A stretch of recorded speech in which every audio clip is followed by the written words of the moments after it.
Sabi ng misis, Dodong, dahil birthday mo ngayon, ako magtitreat sa'yo sa paborito mong puntahan. Dinala sa KTV bar, sing along. Nice. Pagbaba ng taxi, sumalubong yung guard, sabi ng gwardiya, kamusta ka na, Dodong? Sabi ng misis ni Dodong, ba't kilala ka ng guard?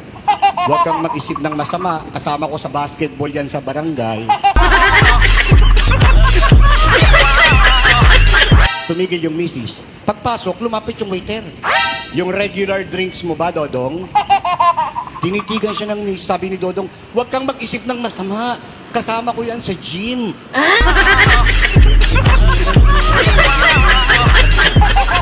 Maya-maya lumapit yung dancer.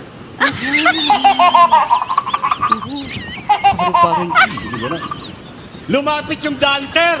Sabi kay Dodong, yung special show ba ulit, Dodong?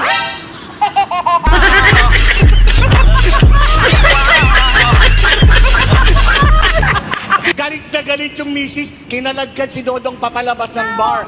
Sakay ng taxi, sabi ng driver, wow, Dodong, ang pangit ng nakuha mo ngayon, ah.